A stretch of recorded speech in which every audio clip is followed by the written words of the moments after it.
Case register చేశారు. Crime number 239/25 Pattapuram నిన్న case register చేశారు నా మీద. భయపడతానా? మీ కేసులు నేను భయపడతానా?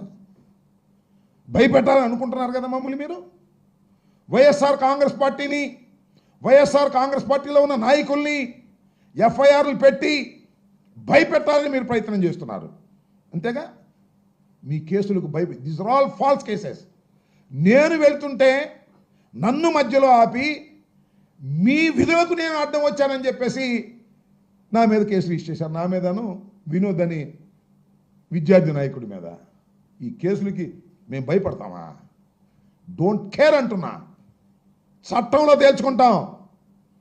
నా మీద తగాదా పడి నన్ను బెదిరించి నా మీద కేసు రిజిస్టర్ చేసిన ఆ సిఐ ఎవరైనా సరే చట్ట ప్రకారం అంతు తేలుస్తానని కూడా ఈ సందర్భంగా మనం చేస్తున్నా.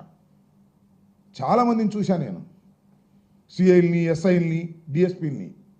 చట్ట వ్యతిరేకంగా ప్రవర్తిస్తే, తెలుగుదేశం పార్టీ గుప్పెట్లో ఉండి పనిచేయాలనుకుంటే, లోకేష్ గుప్పెట్లో ఉండి పనిచేయాలనుకుంటే అనుభవిస్తారు. గుర్తుపెట్టుకోమని మనం చేస్తున్నాం.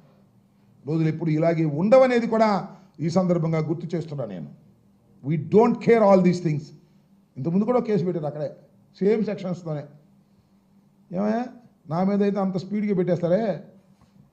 అఖిరా కార్పి మీద, సీమరాజు మీద స్వయంగా నేను వెళ్తే ఎవరు కంప్లైంట్ చేయరు. వాళ్ళు మీ బంధువులేగా. ఈయన కూడా, ఈ సిఐ కూడా నెల్లూరు నుంచి వచ్చాయంట. అఖిరా కార్పి కూడా నెల్లూరు, ఈయన బంధువు అనమాట. సీమరాజు కూడా ఈయన బంధువు. ఇదంతా ఒక గ్యాంగ్. మేము ఇచ్చిన దాని మీద చేస్తాంలే. నాదైతే 24 hours కూడా కాదు, చేసి పారేశారు case. You do your duties fast. నువ్వు డ్యూటీలు చేయకపోతే చట్ట ప్రకారంగా నీ అంతు తేలుస్తామని కూడా ఈ సందర్భంగా మరొక్కసారి గట్టిగా చెప్పదలుచుకున్నాయని కూడా మనం చేస్తున్నాం. కేసులకు భయపడేటటువంటి తత్వం కాదు అసలు. ఒకటేనండి, అసలు ఇవాళ రాజకీయాల్లో ఉండాలంటే కేసుకు భయపడకూడదు. ఇవాళ రాజకీయాల్లో మేము ఉండాలంటే జైలుకి భయపడకూడదు.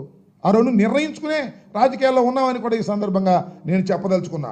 ఆ సిఐకి కానీ లేకపోతే మరొకరికి కానీ ఈ విధంగా దౌర్జన్యం చేసి మమ్మల్ని ఏదో అణచాలని, అరికట్టాలని ప్రయత్నం చేస్తే, మీ దుంపలేక సంవత్సరం దౌర్జన్యం చేశారయ్యా, సంవత్సరం కేసులు పెట్టారు, ఏమైనా అరికట్టారా? ఉప్పొంగలా నిన్న. ఇంకా ఇదే పద్ధతిలో మీకు వెళ్తే ఇంకా ఉప్పొంగి మీకు చాలా డేంజరస్ సిచ్యువేషన్కి తీసుకెళ్తుందని కూడా ఈ సందర్భంగా నేను చెప్పదలుచుకున్నాను. ఇంకా ఇంకొక అంశం ఏంటంటే, అది నిన్న క్యాబినెట్ సమావేశం జరిగినాయా. ఈ క్యాబినెట్ మీటింగ్లో, సరే క్యాబినెట్ మీటింగ్లో కూడా సంవత్సరం పాలన అద్భుతం, అమోఘం అని అందరూ షౌట్స్ కొట్టుకున్నారంట. ప్రజలు మాత్రం షౌట్స్ కొట్టుకోవట్లా. వీళ్ళు ఎక్కడ కనపడతారని చూస్తున్నారు.